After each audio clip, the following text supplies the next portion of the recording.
کیونکہ حالات ایسے ہوتے ہیں جب آپ کا گلا کوئی دبا رہا ہوتا ہے تو آپ چیخنے کی کوشش تو کرتے ہیں. تھوڑے سے جو ہے نا وہ تھوڑے سے کیا کہنا چاہیے اسٹریٹ کویشچن جی کروں گا. طاقت کے نظام کے خلاف کمزور لوگوں کی اجتماعی کوشش اور اس کی فتح کا دن تھا. میں اس کو بہت قیمتی الیکشن سمجھتی ہوں کیونکہ اس میں جس طرح سے طاقتوروں کو عبرتناک شکست ہوئی اور ہوئی کن سے نہتے لوگوں سے ہوئی کن سے جن کے بارے میں خیال تھا یہ تو کنفیوز ہو جائیں گے تو دعا کریں. اچھا اب وہ جو دعا کریں کا مطلب تھا چونکہ ماحول ایسا بنا ہوا ہے حالانکہ اس میں نے کہیں مینشن نہیں کیا کہ میں ہمیشہ کے لیے جا رہی ہوں یا بھائی پاکستان خدا حافظ. تو یہ ایسی ہے کہ جس طرح آپ ایک بس کو جو ہے نا وہ خام خواہ دھکا لگا رہے ہیں ایک غلط ڈائریکشن پہ, ٹھیک ہے, تو بڑا مشکل ہو جاتا ہے. بسم اللہ الرحمن الرحیم. السلام علیکم جی, میں ہوں شاہد جمیل ناروے کے کیپٹل اوسلو سے. دوستو آج ہماری بڑی خوش قسمتی کہ آج ہمارے ساتھ موجود ہیں سمینہ پاشا صاحبہ, کسی تعارف کی محتاج نہیں ہیں. آج ہمارے ساتھ پہلی دفعہ ناروے کی فضاؤں سے ہم آپ کے ساتھ مخاطب ہیں. اور سمینہ پاشا صاحبہ سب سے پہلے تو جی بلا تاخیر میں آپ کو ناروے کی سرزمین پہ خوش آمدید کہتا ہوں, اور اس سے بھی بڑھ کر یہ ہے کہ آپ ایک بہت نیک مقصد کے لیے یہاں پر تشریف لائی ہیں. تھوڑا سا بتائیے ہمارے ناظرین کو کہ آپ یہاں پر آئی ہیں سندس فاؤنڈیشن کی فنڈ ریزنگ کے لیے. جی بہت شکریہ. پہلے تو آپ لوگوں نے جس طرح سے ویلکم کیا یہاں پر, جتنے بھی انفیکٹ ناروے میں پاکستانی کمیونٹی کے لوگ تھے, جس طرح سے انہوں نے اتنا وارملی ویلکم کیا, جتنی رسپیکٹ دی, تو بہت مجھے آنر فیل ہوا اور میں بہت زیادہ شکر گزار ہوں آپ سب کی. اور بالکل آپ نے درست نشاندہی کی. یہاں پہ چونکہ جب میں آئی تو بڑی ایک سراسیمگی پھیل گئی تھی اور بڑی سنسنی پھیل گئی تھی کہ نہ جانے میں کہاں چلی گئی ہوں اور کیوں چلی گئی ہوں, یا شاید ہمیشہ کے لیے چلی گئی ہوں. تو بس وہ بات اتنی سی تھی کہ ایک فنڈ ریزنگ پروگرام کے لیے, ایک ایونٹ میں شرکت کے لیے اسپیسیفکلی مجھے یہاں آنا تھا. سندس فاؤنڈیشن کا یہ نوبل کاز تھا, اور جیسا کہ ناظرین کو پتہ ہے کہ تھیلیسیمیا کے پیشنٹ جو ہیں ان کو ٹریٹ کرتی ہے سندس فاؤنڈیشن. تو مجھے ہمیشہ یہ خواہش رہتی ہے کہ کچھ نہ کچھ جو بھی آپ کنٹریبیوٹ کر سکیں کسی بھی فلاحی مقصد کے لیے تو ضرور کرنا چاہیے. مجھے یہ شکر ہے کہ اعزاز حاصل ہوا, مجھے توفیق ملی اور یہ معاملہ ہوا. تو بس اس سلسلے میں یہاں پر آنا ہوا. ماشاءاللہ سے آپ کو پتہ ہے ابھی اس ایونٹ میں شامل تھے, ایونٹ بھی ہو گیا. تو بس اب یہ کہ بڑا زبردست ہمارا ٹرپ ادروائز بھی جاری ہے. اب ہم ظاہر ہے کہ لوگوں سے مل بھی رہے ہیں, گھوم پھر بھی رہے ہیں. تو چلیں جی, آپ کا بہت بہت شکریہ جی ونس اگین. آپ کی ایفرٹ سے یہاں پہ جو کام ہوا اس کے صدقات اور برکات سے آپ کو بھی اللہ محفوظ رکھے, خوش و خرم رکھے. ہماری نیک دعائیں اور تمنائیں آپ کے ساتھ ہیں. اچھا سمینہ پاشا صاحبہ, میں تھوڑا سا چند سال پیچھے جانا چاہوں گا. میں چونکہ خود ایک چھوٹا سا ورکر ہوں, سیاست کا تھوڑا سا مجھے شغف ہے, تھوڑا سا مجھے لکھنے پڑھنے کا بھی شوق ہے.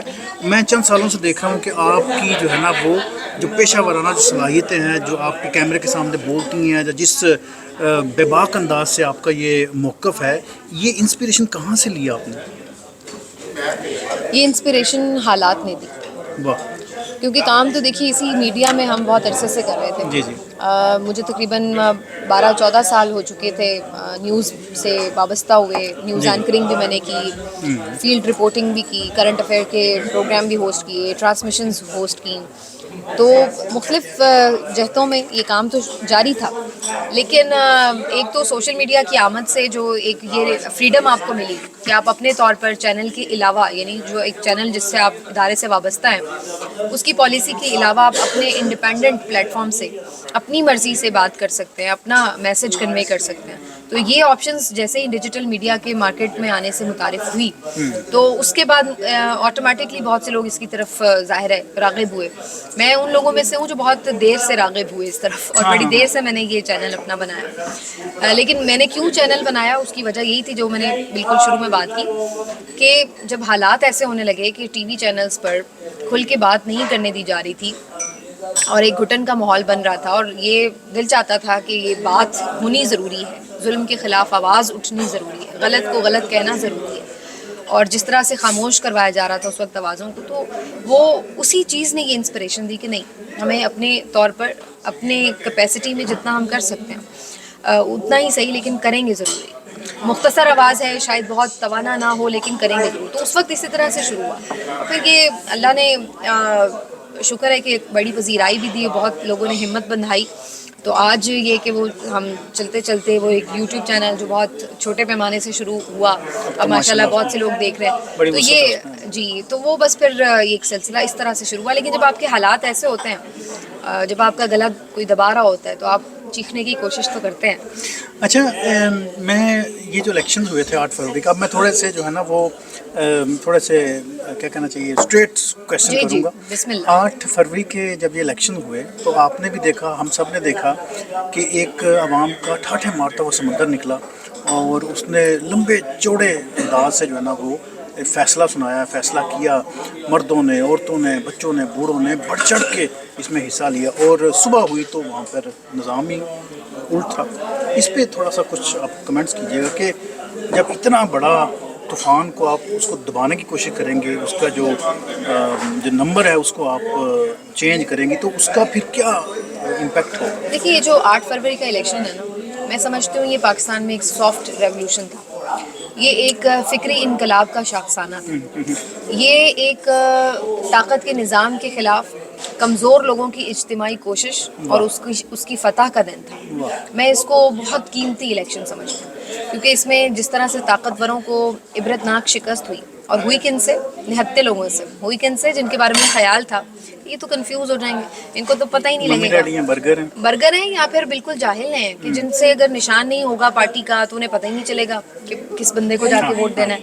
تو اس طرح ان کو انڈر ایسٹیمیٹ کیا ہوا تھا، اور ان لوگوں نے 200 لوگوں کے نشان ڈھونڈ کے مختلف پہچان کے اور نکل کے اور قطاروں میں لگ کے جس طرح سے اپنی رائے کا اور اپنے شعور کا اظہار کیا، یہ ایک ریولوشن تھا. یہ مجھے بہت تکلیف ہوتی ہے کہ اس سافٹ ریولوشن کو جس طریقے سے کچلنے کی کوشش کی گئی اور جو اس کے اوپر جبر ہوا اس رات، وہ تکلیف دہ ہے. میرا خیال ہے کہ یہ تو ہم بہت عرصے سے پاکستان میں دیکھتے ہیں کہ آپس میں اسٹیبلشمنٹ اور مختلف سیاسی لیڈرز کی چپکلش چلتی ہے، ہمیشہ ہی ایک دوسرے سے ناراضگی ہو جاتی ہے. کئی بار پرائم منسٹرز کے تختے الٹے گئے ہیں. لیکن جہاں پہ عوام کی بات آ جائے نا، کہ جب عوام اپنا فیصلہ سنا دیں، تو پھر وہاں پہ سب سے بیسٹ چیز یہ تھی کہ آپ سرنڈر کرتے اور آپ عوام کی رائے کو احترام دیتے. جب وہ نہیں کیا گیا تو اس کا نتیجہ کیا نکلا ہے کہ الیکشن ہونے کے باوجود بھی آپ کے ملک میں آج انریسٹ ہے، انسرٹینٹی ہے. آپ کے ملک میں آج بھی بے چینی ہے. آپ کا شہری، آپ کا جتنا نوجوان طبقہ ہے وہ آپ سے بددل ہو چکا ہے، مایوس ہو چکا ہے. آپ کی اکانومی نہیں ریوائیو کر پا رہی، آپ کی معیشت کا پہیہ نہیں چل پا رہا، آپ کے نوجوان آج مایوس ہیں. تو آپ نے وہ جو ریولوشن آیا اس کو آپ نے جس طرح سے کچلا، اس کا نتیجہ یہ نکل رہا ہے کہ ملک وہاں پہ رک گیا، ملک چل نہیں پا رہا، آگے نہیں بڑھ پا رہا، اور الٹا کیا ہو رہا ہے کہ لوگ آپ سے دور ہو گئے. تو یہ ایک بہت انفارچونیٹ ڈیسیجن تھا کہ اس کو چینج کرنا اور کیا، اور اس کا ان دی اینڈ رزلٹ کچھ نہیں نکلے گا. آپ دیکھیے گا یہ اس سے زیادہ نقصان ہی ہوا ہے. سر آپ کی بات کو میں تھوڑا سا آگے بڑھاتا ہوں. یہ ایسی ہے کہ جس طرح آپ ایک بس کو جو ہے نا وہ خام خواہ دھکا لگا رہے ہیں ایک غلط ڈائریکشن پہ، ٹھیک ہے، تو بڑا مشکل ہو جاتا ہے. اچھا جی، تھوڑا سا اور اس میں آگے آتے ہیں جی. ابھی حال ہی میں بڑا ایک امپورٹنٹ ایشو ہے جی، وہ معدنیات کا، اور اس پہ میں زیادہ بریف اس لیے نہیں بتاؤں گا کیونکہ آپ سب کو پتہ ہے وہ بڑا ایک تڑپتا ہوا ایک سیگمنٹ ہے. مختصراً یہ ہے جی کہ ظاہر ہے یہ خیبر پختونخوا کا زیور ہے یہ، اور یہ ہمارا یہ موقف ہے یا میرا یہ موقف ہے یا ہم سب کا یہ موقف ہے کہ یہ ان کا پرائورٹیز میں پہلا حق ہے، نمبر ایک. دوسری یہ بات ہے کہ یہ جو بل پاس ہوگا، اگر ہوا تو یہ تو وہاں کے جو ایم پی ایز ہیں ان کے توثیق سے ہوگا. یہ اول تو یہ ہوگا نہیں، اگر یہ ہو گیا تو وہ بعد میں پبلک میں کس طرح نکلیں گے. اور تیسری بات یہ ہے کہ یہ اگر یہ ہوتا ہے تو اس کے بینیفیشریز کو کتنا فائدہ ملے گا، یا اس کا ہمیں اوور آل پاکستان کو کیا فائدہ ہے. کیا واقعی ہم اپنا پاکستان جو ہے وہ کسی دوسروں کے ہاتھوں میں دے رہے ہیں، یا اس کا کوئی نیلام کر رہے ہیں، بیچ رہے ہیں؟ کیا مطلب ہے اس کا، یہ جو معدنیات کا بل ہے؟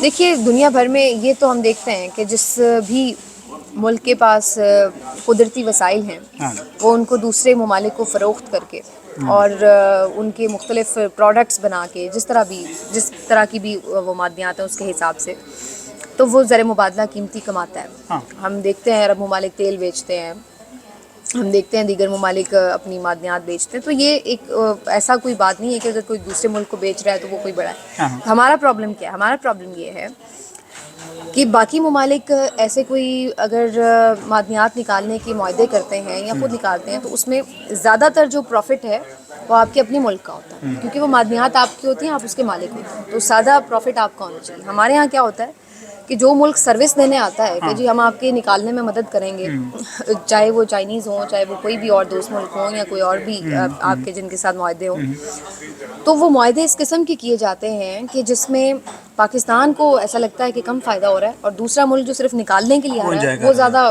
اور اس طرح کے ہم نے معاہدے دیکھے ہیں کہ عدالتوں سے بعد میں ختم بھی ہوئے ہیں یا ان کو اڑایا بھی گیا ہے کہ یہ اس طرح سے بینیفیشل نہیں ہے. تو کہنے کا مقصد یہ ہے کہ یہ بڑی نازک سی صورتحال ہے اور اس کے اوپر خاص طور پر جو وہاں کے لوگ ہیں، عوام ہیں، ان کا اعتماد ہونا بڑا ضروری ہے. اب اگر ان کی طرف سے کوئی تحفظات کا اظہار کیا جا رہا ہے، بظاہر یہ کہا جا رہا ہے کہ جس بل میں ایسا کچھ نہیں ہے، واقعی اگر آپ اس کو پڑھیں تو بظاہر آپ ان الفاظ سے تو کوئی ایسی چیز نہیں نکال پاتے کہ جس میں لگ رہا ہو کہ کوئی بڑا کچھ کوئی ناانصافی ہونے جا رہی ہے. لیکن مسئلہ یہ ہے کہ ویسے تو ہم آئین کو بھی پڑھیں تو اس میں لگتا ہے کہ بڑا اچھا آئین لکھا ہوا ہے. ویسے تو ہم ابھی یہ 26ویں ترمیم بھی پڑھیں تو اس میں بھی نظر تو یہ نہیں آ رہا تھا کہیں کہ جی اس طرح کے جج لا کے بٹھا دیے جائیں گے جو اس طرح کے فیصلے دیں گے جو آج آپ حالت دیکھ رہے ہیں عدلیہ کی. تو اس لیے لکھے ہوئے کے اوپر ہم کیا جائیں، ہم نے تو یہ دیکھنا ہے کہ پیچھے اس کی نیت کیا ہے. تو اگر آپ اتنی ہی صاف نیت سے یہ بل لا رہے ہیں تو اس کا ایک آسان حل یہ بھی ہے کہ جس پہ قوم کا اعتماد ہے اگر وہ توثیق کر دے تو آپ کو بھی اعتماد مل سکتا ہے. اب قوم کو اگر اس بات پہ اعتماد ہے کہ اگر عمران خان کوئی فیصلہ کر رہا ہے قوم کے حق میں تو انہیں لگتا ہے کہ اگر یہ بہتر ہے تو وہاں پہ ان کی صوبے کی گورنمنٹ ہے تو انہوں نے ان پہ اعتماد کیا. تو آپ اس پہ عمران خان کو اگر لوپ میں لیتے ہیں، ان سے آن بورڈ بات کرتے ہیں اور ان کے اعتماد کا مطلب یہ ہوگا کہ کے پی کے عوام کو اس بات پہ اعتماد دلایا جا سکے گا کہ اس میں آپ کے لیے کوئی فائدے کی بات ہے. لیکن اگر آپ اس کو چھپا رہے ہیں اور اگر آپ کو یہ کہا جا رہا ہے کہ آپ نے اتنے دنوں میں یہ بل منظور کرنا ہے اور اس بل پہ یہ خدشات ہیں کہ اس کے پیچھے یہ معدنیات جو ہیں ان کا جو صحیح مستحق لوگ ہیں جو جن کو زیادہ اس کا فائدہ پہنچنا چاہیے، جن کا حق ہے، تو اگر ان کو وہ فائدہ نہ پہنچ سکے اور وہ اس پہ مطمئن نہ ہو تو یقینی طور پر یہ ساری چیزیں جو ہیں یہ پھر بہت کویسچنیبل ہو جاتی ہیں کہ پھر اس پہ اتنا زور کیوں دیا جا رہا ہے کہ اس کو اتنی اجلت میں منظور بھی کیا جائے. اور جو اب آخری میں نے اطلاعات سنی ہے اس کے مطابق اس کو جو صوبائی گورنمنٹ ہے اس نے مشروط کیا ہے اس بات سے کہ عمران خان صاحب سے ڈسکشن کے بعد ہی اس کو اپروول ملنے کے بعد ہی اپروو کیا جائے گا اسمبلی سے. تو اب وہ کس طرح سے کیسی صورت بنے گی، کیسے عمران خان کو بتایا جائے گا یا جس طرح سے بھی وہ اب دیکھتے ہیں. لیکن بظاہر ایسا لگا ہے کہ جو ایک میڈیا پہ سوشل میڈیا پر اس کا دباؤ بنا ہے اس نے کہیں نہ کہیں کام کیا. اچھا جی، میں ایک دفعہ پھر جی آپ کا بڑا شکریہ ادا کرتا ہوں کہ آپ ہمارے چینل پہ موجود ہیں. اچھا اسمینہ پاشا صاحبہ، تھوڑا سا ہم خارجہ پالیسی کو تھوڑا سا ڈسکس کر لیتے ہیں. تو ہمیں چھوٹا سا ایک ہلکا سا کویشچن، اوورسیز پاکستانیوں کو آپ نے دیکھا، ان کا جوش جذبہ دیکھا، آپ یہاں پہ لوگوں کو ملی، آپ اوور آل کافی کمیونٹی کو جانتی ہیں، کیا کہیں گی لوگوں کی جو رائے ہے، جو دھڑکنیں ہیں، وہ اس کا کیا اثرات نظر آ رہے ہیں، کیا فیلنگز ہیں آپ کی یہاں پر لوگوں کو مل کے؟ دیکھیے میں تو جب پاکستان میں بھی تھی تو ہم اس وقت بھی ایک جو کہتے ہیں نا کہ اچھا صحافی جو ہوتا ہے نا وہ اپنی آبزرویشن سے، اپنے انالیسس سے نبض پڑھ لیتا ہے کہ ہو کیا رہا ہے. تو ہم وہاں پہ بھی بیٹھے ہوئے جو اوورسیز پاکستانی اس کا کردار ہے ہمیشہ اس کو سراہتے بھی ہیں اور اس کو ہم دیکھتے ہیں کہ جو ان کی فیلنگز ہیں وہ کس طرح سے جڑی ہوئی ہیں. تو یہاں آ کر تو اور بھی زیادہ اس کو قریب سے دیکھنے کا موقع ملا ہے. اور میں نے جس طرح ایونٹ میں بھی بہت سے لوگوں سے ملاقات کی، ادروائز بھی بہت سے لوگوں سے ملاقاتیں ہو رہی ہیں. تو اس میں تو کوئی شک کی بات نہیں کہ یہ لوگ بھلے اپنے ملک سے دور بیٹھے ہوئے ہیں لیکن ان کے دل آج بھی وہیں پہ کہیں اٹکے ہوئے ہیں. اور ان میں سے بہت سے ایسے لوگ بھی ہیں جن کو میں ملی کہ جنہوں نے یہ کہا کہ شاید ہی ہم اپنے ملک میں دوبارہ واپس جائیں، ہمارے بچے یہاں آ چکے ہیں، ہم سیٹلڈ ہو چکے ہیں. لیکن اس کے باوجود بھی جتنی دیر آپ ان کے ساتھ بیٹھیں گے وہ اتنی ہی دیر پاکستان کی بات کر رہے ہیں. تو انہیں فکر یہاں بیٹھ کے بھی ہے، وہ انہیں یہاں بیٹھے ہوئے بھی اس بات سے فکر ہے، اس بات سے کنسرن ہے کہ وہاں پر حالات کیسے. اور میں حیران تھی کہ جب میں یہاں پر بازار میں آئی ہوں یا میں بہت سے لوگوں سے مل رہی ہوں تو ہر دوسرا شخص مجھے یہ بتا رہا ہے کہ ہم آپ کو بہت سنتے ہیں، ہم آپ کا بھی سن کے آ رہے ہیں. تو مطلب یہ کہ جو مجھے سن رہے ہیں مطلب یہ کہ وہ پاکستان کے حالات سے اتنا انٹرسٹ لیتے ہیں تو وہ سن رہے ہیں نا. کیونکہ میں ظاہر ہے یہاں ناروے کی خبریں تو نہیں ان کو دے رہی، تو پاکستان کے حالات کی بات کریں تو اس سے یہ پتہ چلتا ہے کہ وہ لوگ بھلے دور ہیں لیکن وہ کنیکٹڈ ہیں اور وہ بلکہ زیادہ درد محسوس کرتے ہیں. کیونکہ جب آپ دور ہوتے ہیں تو آپ کو اور پھر آپ کہیں بہتر کوئی کنڈیشنز میں رہ رہے ہوں تو پھر آپ کو زیادہ یہ فیل ہوتا ہے کہ جی ہمارے جو پیارے ہیں، ہمارے دوست احباب ہیں، ہمارے ماں باپ، رشتہ دار، وہ شاید اس طرح سے ایک مسائل سے بھرپور زندگی گزار رہے ہیں. اچھا، یہاں پر ایک اور میں ایک پیبند لگا دوں میں، وہ یہ ہے جی کہ آپ نے آنے سے پہلے چند دن پہلے ایک ٹویٹ بھی کی تھی جس پہ بہت سے لوگوں نے بڑے عجیب و غریب قسم کے اس میں میسیج بھی لکھے. لوگوں نے اس کو جس طرح ہوتا ہے نا ایک پروڈکٹ بنا کے اس کو بیچا بھی ہے. اس پہ بڑا انہوں نے کسی نے بڑا خوشی کے انداز میں شادیانے بھی بجائے، اور کوئی نے افسردگی کا اظہار بھی کیا، کسی نے یکجہتی کا اظہار بھی کیا. تو ملا جلا تاثر تھا اور لوگوں نے کیا کہتے ہیں نا بڑے انجوائے بھی کیا اس پوری اسٹیٹمنٹ کو. تو تھوڑا سا بتا دیجئے آپ نے آج اس پلیٹ فارم پہ کہ آپ سندس فاؤنڈیشن کے ایک چیریٹی پروگرام میں تشریف لائی تھیں اور ملک چھوڑ کے نہیں وہ گئیں، اور اللہ نہ کرے کہ ایسے کو حالات بنے آپ وہاں سے جائیں. ہماری نیک خواہشات آپ کے جی ساتھ. بالکل، جیسے سندس فاؤنڈیشن کا تو میں نے شروع میں ہی بتا دیا کہ پرپز یہاں آنے کا کیا تھا. وہ تو تھا، وہ بات اس طرح سے کچھ بنی تھی کہ میں نے چونکہ کنیکٹنگ فلائٹ تھی تو درمیان میں جہاں تھوڑا سا ہمیں موقع ملا تو وہاں میں نے وہ ایک پکچر پوسٹ کی کہ جی میں جا رہی ہوں تو دعا کریں. اچھا، اب وہ جو دعا کریں کا مطلب تھا چونکہ ماحول ایسا بنا ہوا ہے، حالانکہ اس میں نے کہیں یہ مینشن نہیں کیا کہ میں ہمیشہ کے لیے جا رہی ہوں یا بھائی پاکستان خدا حافظ یا کچھ اس طرح کی بات، لیکن چونکہ ماحول ایسا بنا ہوا ہے کہ مختلف صحافیوں کو چھوڑ کے جانا پڑا تو اس وجہ سے وہ زیادہ تر لوگوں نے اس سے یہی تاثر لیا کہ شاید میں بھی ملک چھوڑ کر جا رہی ہوں. صحیح. تو وہ اس کے اوپر پھر بہت سے لوگوں نے کنفرم کیے بغیر ہی یہ سوچ بھی لیا اور اس کو پھیلا بھی دیا کہ جی آپ. اچھا، اب جو تو کچھ ایسے ہیں جو مخالف لوگ ہیں انہوں نے تو نہیں، انہوں نے تو یہ بھی کہا کہ ہاں جی دیکھ لیں یہ سارے فرار ہو گئے اور یہ ہو گئے، اور کچھ جو تکلیف محسوس کر رہے تھے تو انہیں فکر بھی ہو رہی تھی کہ پتہ نہیں کس طرح کے حالات ہوئے ہوں گے کہ جو اس طرح کا بڑا سٹیپ لینا پڑا. تو وہ یہ کچھ ہو رہا تھا اس کے اوپر. اچھا، پرابلم یہ تھی کہ میں اس ساری چیز سے ذرا بالکل آگاہ نہیں تھی. اس کی وجہ یہ تھی کہ میں اگلی فلائٹ میں تھی، تو جب میں فلائٹ میری ختم ہوئی اور میں پہنچی تو میں نے دیکھا کہ یہاں تو ٹویٹر پہ کچھ کا کچھ بن گیا. پھر میں نے فوری اس پہ ایک ٹویٹ کیا کلیئرٹی کے لیے کہ یہ صرف ایک شارٹ ٹرپ ہے اور میں انشاءاللہ واپس آ جاؤں. اچھا جی، دو بالکل شارٹ سے کویشچن اس کے بعد جی اجازت. جی شارٹ سا کویشچن یہ ہے کہ ابھی عمران خان کی بہنیں جو ہیں وہ ان کو ملنے کے لیے گئی تھی اڈیالہ میں، تو وہاں اچھا خاصا ہم نے ڈرامہ دیکھا، تماشا دیکھا. اس پہ تھوڑے سے کمنٹس چاہیے آپ کے کہ وہ ظاہر ہے دختران ملت ہیں. میری نظر میں تو بڑا ہم ان کی عزت کرتے ہیں. محترمہ یہاں پر آئیں بھی، علیمہ صاحبہ یہاں پر 2-3 دفعہ یہاں پر ہو کے آئیں. ہم لوگوں نے جو کچھ ان کے لیے کر سکتے تھے کیا بھی. نمل کی ہم نے یہاں پر فاؤنڈیشن رکھی، بڑا ان کے لیے ہم نے جو ہے نا وہ اچھا کام کیا ان کے لیے. تو جب ان کو زمین پہ بیٹھے دیکھا اور بڑی جو ہے نا تکلیف ہوئی ہمیں یہاں پہ ان کو اس طرح دیکھ کے، اس پہ تھوڑا سا کمنٹ چاہیے آپ کو کہ کیا. بس دیکھیے جی، یہ وہی ایک کنٹینیوٹی ہے اس جبر کی جو کہ ہم دیکھ رہے ہیں پچھلے 3 سال سے.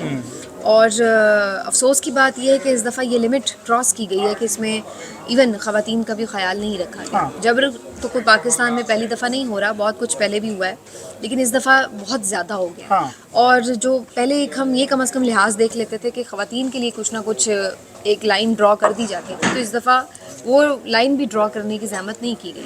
خواتین کو بھی جیلوں میں ڈالا گیا، خواتین کے بال بھی کھینچے گئے، خواتین کے دوپٹے بھی کھینچے گئے، خواتین کے ساتھ تشدد بھی ہوئے. خواتین کو ابھی تک بھی ڈاکٹر یاسمین راشد صاحبہ مطلب 70-72 سال ان کی عمر ہے، 2 سال ہو چکے ہیں جیل میں ہیں، کینسر سروائیور ہیں. مطلب کون سا بھائی دہشت گرد اس نے حملہ کر دیا ہے یا کوئی کسی بندے کو مار دیا ہے یا کیا کیا ہے کہ جو آپ اس کو بیل تک نہیں ایون دے رہے ہیں. وہ تو میڈیکل یعنی گراؤنڈ پہ ہی بیل بن جاتی ہے. تو یہاں پر آپ نے جبر کا وہ لیول ٹچ کیا ہے کہ جہاں پر اب خواتین کی بھی رسپیکٹ آپ کے سامنے کچھ نہیں کرتی. اور پھر یاسمین راشد صاحبہ تو چلیے ایک پولیٹیکل فگر ہیں، علیمہ خان صاحبہ ہوں یا بشرا بی بی صاحبہ ہوں، عمران خان صاحب کی باقی بہنیں ہیں، تو وہ تو گھریلو خواتین ہیں جن کا سیاست سے تعلق نہیں. اور علیمہ خان صاحبہ کو خاص طور پر جو نشانہ بنایا جا رہا ہے اس کی وجہ بڑی صاف ہے کہ وہ عمران خان صاحب سے ملتی ہیں اور جو پیغام عمران خان صاحب دیتے ہیں وہ ایز اٹ از آ کر باہر بتاتی ہیں. اور یہی چیز جو ہے ان کو بار بار وہ اس کا پہلے بھی کئی دفعہ اظہار کر چکی ہیں کہ مجھے یہ پیغام دیا جاتا ہے کہ آپ باہر آ کے میسج نہ دیں، اور اگر میں باہر آ کے میسج نہ دوں، خاموش رہوں، تو پھر ان کی ملاقاتیں بھی بحال رہیں گی اور شاید ان کے ساتھ اس طرح سختی بھی نہ ہو.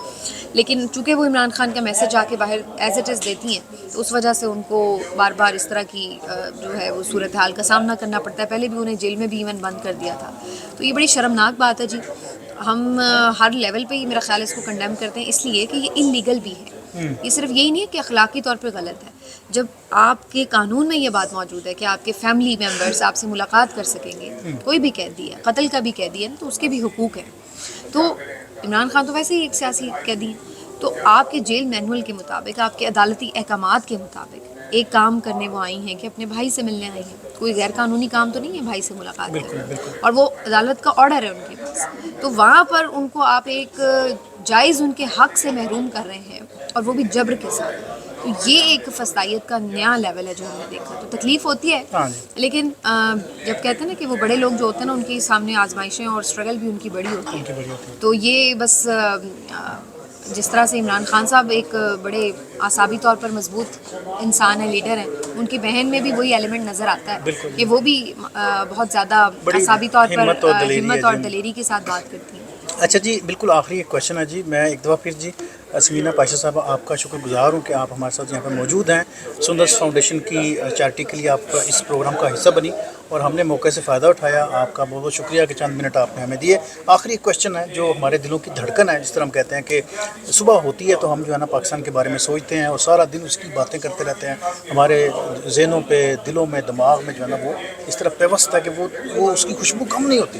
کوئی امید ہے کہ کیا بہتر ہوگا ہمارے لیے، ہمارے ملک کے لیے، پاکستان کی عوام کے لیے، اوورسیز پاکستانی جو جن کے دل دھڑکتے ہیں پاکستانوں کے لیے، پاکستانی عوام کے لیے، کوئی ایسی کوئی ہمیں امید کو، تسلی کو، دلاسا مل سکتا ہے آپ کی باتوں سے کوئی؟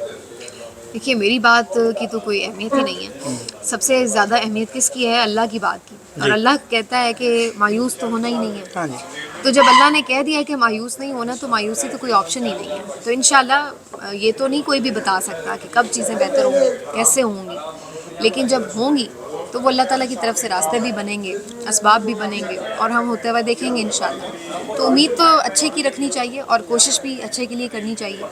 لیکن ہاں یہ بات آپ کی درست ہے کہ اس وقت جو حالات ہیں اس کی وجہ سے مایوسی میں اضافہ ہوا ہے. لوگ زیادہ اب پریشان ہیں کہ چیزیں بہتر ہوتی نظر نہیں آ رہی.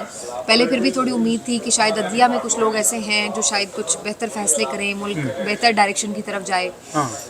کچھ یہ بھی احساس ہوتا تھا کہ شاید لوگ باہر نکلیں گے اور کوئی ایسا میسو قسم کا ریپرزنٹیشن ہوگی کہ اس کے اوپر کوئی فیصلہ لینا پڑے. تو بڑی آسانی کے ساتھ آپ نے دیکھا کہ عدلیہ کو مینیج کر لیا گیا. جس طریقے سے پروٹیسٹس کو مینیج کیا گیا ہے، بیرونی پریشر آ رہا تھا، اس کو بھی کوشش کی جا رہی ہے اس وقت مینیج کرنے کی. تو مختلف جو ایک آپشنز تھے ان کو تو مینیج کرنے کی اس رجیم نے پوری کوشش کی ہے. کچھ میں کامیابی بھی ہوئی ہے، لیکن الٹیمیٹلی ایک چیز ہے کہ بہت سے پلانس انسان بناتا ہے اور ایک پلان اللہ بناتا ہے. تو پھر اللہ کے پلان کے آگے تو کسی کا بس نہیں چلتا. تو ہم بھی یہی ہیں، آپ لوگ بھی یہی ہیں، ہم بھی دعا گو ہیں، کوشش بھی کر رہے ہیں. تو انشاءاللہ کیوں نہیں، کبھی نہ کبھی. اصل چیز یہ ہے، یہ جو شروعات ہوتی ہے نا کسی بھی بہتری کے لیے، اس کا آغاز کہاں سے ہوتا ہے؟ جب آپ کا فکری طور پر انقلاب شروع ہو جاتا ہے، جب سوچ آپ کی تبدیل ہو جاتی ہے. وہ کام ہو چکا ہے، وہ جو سوچ والا کام ہے نا وہ ہو چکا ہے. وہ سوچ آ چکی ہے، پرابلم کا پتہ چل چکا ہے، ڈائگنوز ہو چکا ہے.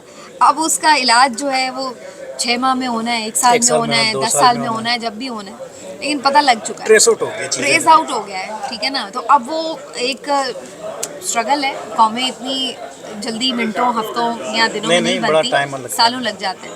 تو مجھے اس بات سے بہت امید ہے کہ ہماری آپ نوجوان نسل سے آج آپ بات کر کے دیکھیں، ان کو اتنی اویئرنیس ہے، ان کے اندر کتنا جذبہ ہے. تو یہ آگے یہ نوجوان نسل میں مزید اضافہ ہی ہو رہا ہے، کبھی نہیں ہو رہی. تو آپ اتنی بڑی نوجوان نسل جو کروڑوں کی تعداد میں ہے اور جو اپنا ذہن بنا چکی ہے، اس کو آپ کدھر پھینک دیں گے؟ وہ یہیں پہ اسی ملک میں ہی ہے نا، ادھر ہی رہے گی. تو اس کے ساتھ آپ کو نمٹنا ہے، تو آپ کیا کریں گے؟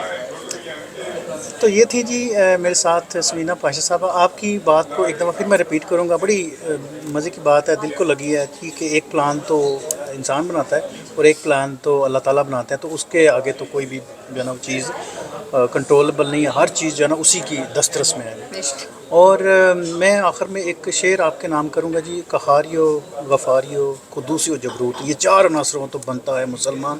مجھے دیجیے اجازت. میرا نام شاہد جمیل ہے، ناروے اوسلو سے ہمارا تعلق ہے. اور ہماری خوش قسمتی کہ آج ہمارے ساتھ موجود تھیں سمینہ پاشا صاحبہ. ہم آپ کا بڑا احترام کرتے ہیں، بڑی آپ کی عزت کرتے ہیں. اور کیا کہنا چاہیے جی کہ ہم آپ کے لیے بڑے دعا گو ہیں. اللہ پاک آپ کو عزتوں سے نوازے اور محفوظ رکھے, آپ سدا خوش و خرم. جزاکم اللہ, ماشاء بہت شکریہ. Thank you.